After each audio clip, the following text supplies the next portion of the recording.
యెషయా గ్రంథము 6వ అధ్యాయము 1వ వచనము. రాజైన ఉజ్జియా మృతి నొందిన సంవత్సరమున అత్యున్నతమైన సింహాసనమందు ప్రభువు ఆసీనుడయుండగా నేను చూచితిని. ఆయన చొక్కయి అంచులు దేవాలయమును నిండుకొనెను.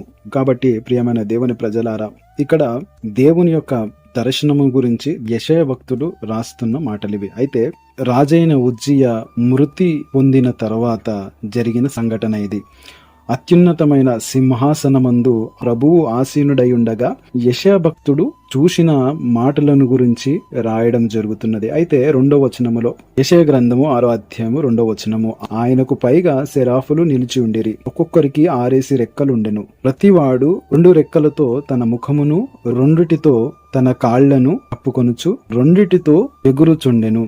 అయితే 3వ వచనములో, వారు సైన్యములకు అధిపతియగు యెహోవా పరిశుద్ధుడు, పరిశుద్ధుడు, పరిశుద్ధుడు, సర్వలోకము ఆయన మహిమతో నిండియున్నది అని గొప్ప స్వరముతో గాన ప్రతిగానములు చేయుచుండిరి.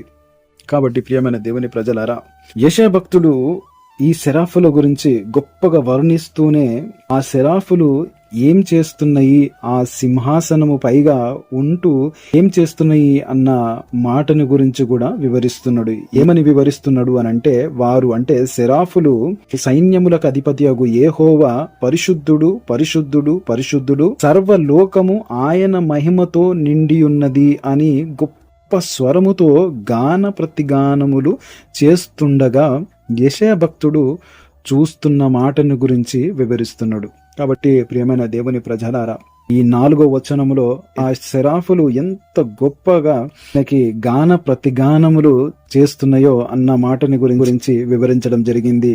వారి కంఠ స్వరము వలన గడప కమ్ముల పునాదులు కదులుచు మందిరము ధూమము చేత నిండగా యెషయా చూస్తున్నాడు. అయితే వాళ్ళు ఎంత గొప్పగా గాన ప్రతిగానాలు అంటే గొప్ప స్వరముతో గాన ప్రతిగానములు చేస్తున్నారు అని అంటే, వాళ్ళ కంఠ స్వరము వలన గడప కమ్ముల పునాదులు కదులుతున్నాయంట. మందిరము అంతటా పొగతో నిండి ఉన్నది అన్నట్టుగా ఇక్కడ వివరించడం జరిగింది. అంత గొప్పగా ఇక్కడ వర్షిప్ జరుగుతున్నది. అంత గొప్పగా ఈ సెరాఫులు దేవునికి గొప్ప స్వరముతో సైన్యములకు అధిపతియగు యెహోవా పరిశుద్ధుడు, పరిశుద్ధుడు, పరిశుద్ధుడు, సర్వలోకము ఆయన మహిమతో నిండి ఉన్నది అని గొప్ప స్వరముతో గాన ప్రతిగానములు చేస్తుండగా యెషయా భక్తుడు చూస్తున్నాడు.